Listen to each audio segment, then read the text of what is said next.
Shalom. All praise going on unto Yahweh Bashim Yahushua Bashim Rakakadash. Double honors to teachers that listen to Apostle Great Millstone. Likewise, brothers out there putting on this truth.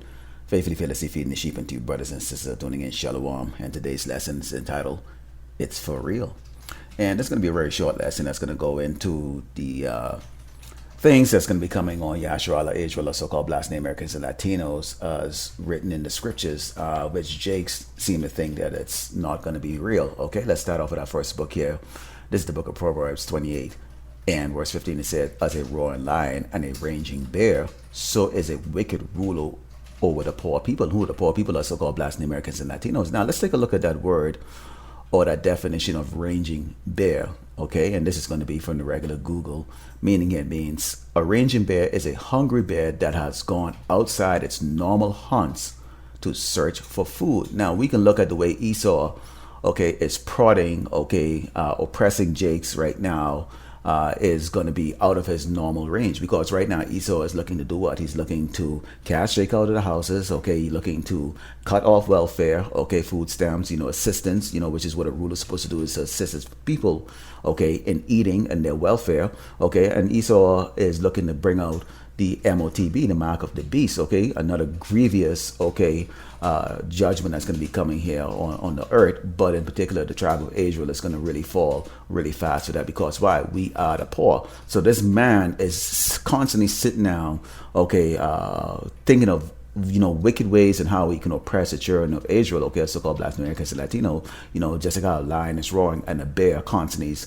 going outside of its range of its normal hunting ground, looking, okay, for new prey, okay, and this is Esau. This is the bloodthirsty, so-called white man that we see right now ruling, okay, this wicked kingdom, Great Babylon, America. Let's go into the book of 2nd Ezra 16 and start with 68, because, I have these conversations with these people out here that are lost, and you can't really bring out the whole total scripture to them for the simple reason of the fact that they don't understand what you're saying. You do bring out the precepts to them, and they're looking at you like, what the hell are you talking about? Because there is, when you look at the deception here in Great Babylon, America, it's a happy-go-lucky, party all the time, mirth, indulge in food and witchcraft and sorceries and adultery and all these things here. And there's no indication to these people that something is brewing for them. But when we go into the book of 2nd Ezra, it says, for behold, the burning rod of a great multitude is kindled over you, and they shall take away certain of you and feed you, being idle with things offered unto idols. And they that consent unto them should be had in derision and in reproach and trodden under foot. This is a great question we had to ask you cops, okay?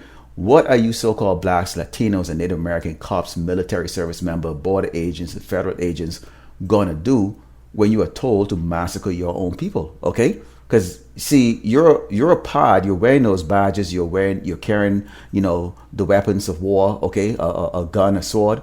Okay, and you answer to the so-called white man who you basically have pledged your allegiance to him. Okay, are you going to be able to look into the eyes of your own people, your people? Okay, and slay them, throw them into these dungeons and these FEMA camps. Okay, spoil them, throw them out of their houses, do all those things. Okay, well, for those of you who are actually still in disbelief and you don't think that it is going to happen, okay, we've seen it happen right now. Just go on YouTube and do a search and you'll see who's throwing Jakes out of houses. Another Jake. Okay, who is shooting Jakes down the street? Another Jake. Okay, so this is not far-fetched. Okay, the scripture is making it very clear that there's obviously going to be members of the tribe of Israel, the Yasharala, so-called Black Americans and Latino, who's going to side with our oppressors to do all these horrible things. So as it says, for there shall be in every place in the next cities a great insurrection upon those that fear the Lord. Who fears the Lord? Okay, a so-called Black Americans and Latino, the true biblical Hebrew Israelite, and says they should be like madmen, sparing none, but so spoiling and destroying those that fear the Lord. For they shall waste and take away their goods and cast them out of their houses. Okay, so buying the land, okay, buying your houses and paying it off and celebrating and keeping a tea party and looking in the mirror and go, wow, I've accomplished everything in America. I'm looking for my nice retirement, my 401k. That's not going to happen. The Lord made it very clear, okay, that these people are going to come out, okay, and pursuing to Genesis 27 and 41, where Esau said, what? Okay, the time is going to come at some point in time in the future where he is going to slay his brother Jacob, which is the 12th tribe of Israel. And we see the setup going on right now, okay, with the great hatred that's going towards the northern kingdom right now, who they call illegal immigrants that's scattered all across this wicked kingdom, Great Babylon, America. And there's great hatred. I'm going to bring a lesson about that a little bit later on this week, Lord willing. Let's go into the book of Ezekiel 33. In 7 verse 1, because the question always comes, well, why do you care? Why do you, man, care? Why do you care so much? Okay, let's go into the scriptures. It says, again, the word of the Lord, Yahweh Shemashai came unto me, saying, Son of man, speak to the children of thy people, and say unto them, when I bring the sword upon the land, if the people of the land take a man of their coast and set him up for their watchman, if when he seeth the sword come upon the land, he bloweth the trumpet and warn the people, then whosoever hear the sound of the trumpet and take it not warning, if the sword come and take him away, his blood should be upon his own head. So we are giving you the warning. Okay, you set up these pastors, you set up these bishops, these deacons. Okay, the men of IUIC, ISUPK, Wi-Fi, and a whole conglomerate. Okay, of these false prophets out there as your watchmen. Okay, are they telling you and giving you the warning? No. Okay.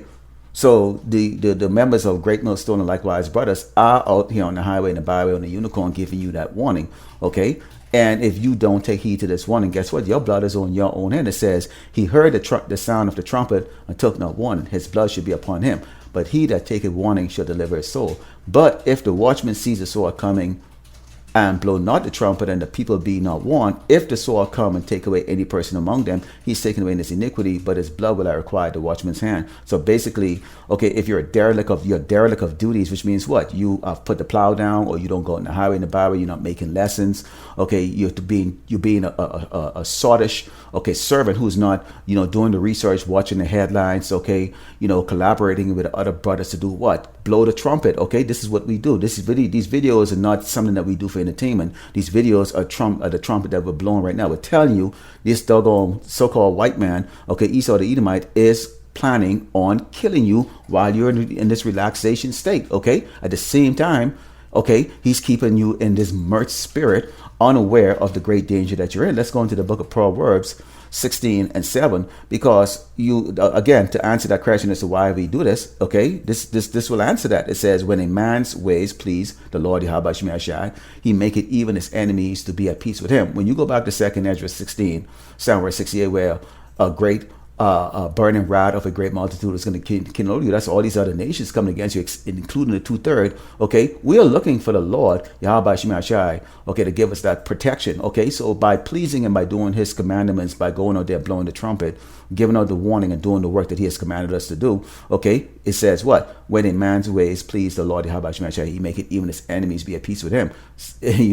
Remember the scripture where Yahushua Mashiach said, behold, my servants shall eat, but ye shall be crying. Okay, talking about the 2/3. Okay, how they have depended on the kings of Babylon. Okay, to be their protector and to be their nourishment. Okay, whereas the hopefully elect as put the trust in Yahushua Mashiach. Okay, Yahweh Shemashai. So what? He's gonna feed us. Okay, clothe us and protect us from the hour of temptation, which is going to be that mark of the beast that's going to be brought on this earth. Okay. Why? Because Lord willing, our ways pleases him, even so to the point to where these our enemies who are stockpiling all their food and all that stuff, okay, is going to, their food is going to be really given to us. They're stockpiling food for us, okay? Even our enemies might even help us, okay, unbeknownst to them, because they're still under that spirit of we all are in the same boat, okay, which we all are not, okay? There's an elect that's going to be saved of the Great Babylon, America, and the rest of you people are going to die a horrible death. Let's close over the book of Psalms 94 and Psalm 21. It says they gather themselves together against the soul of the righteous and condemn the innocent blood. Who does that, okay? Esau the Edomite, the so-called white man, and these other nations, it's a conglomerate of nations, okay? And it says, but the Lord, Yahweh Shemashai, is my defense, and my power is the rock of my refuge, and he shall bring upon them their own iniquity, and shall cut them off in their own wickedness. Yea, the Lord, Yahweh Shemashai, our power shall cut them off. Okay, so we know, okay, the end of the story here is that whatever Esau try to brings upon, okay, the hopefully elect, okay, the chosen people of the Lord, okay, the ones that he desired, the one that the Mashiach has died for, the 1/3 hopefully elect of Israel, okay, Esau is going to have that fall roll back on him. Okay, so he's going to be actually subjected, okay, to a lot of blood, okay, and death, okay, as he tried to put on the tribe of Israel. Okay, so as I open this up and it says it's for real. Okay, Jakes, okay, you're out there sleeping, snoring, crying, complaining, cussing, arguing, mocking, scoffing at us, and singing for joy in great Babylon, America, even though your demise is already at hand right now. Okay, this is for real. These people hate you. They're preparing to slaughter you. Lord willing, you edify. I'd like to close by giving all glory and honor to Yahweh, Ba'ashem, Yahweh Shai, Ba'ashem, Rakakadash. Double honor to teachers, sellers, and apostles of great most. So likewise, brothers, are there putting on this true faith and fellowship, feeding the sheep, and to you, brothers and sisters, tuning in. Shalom.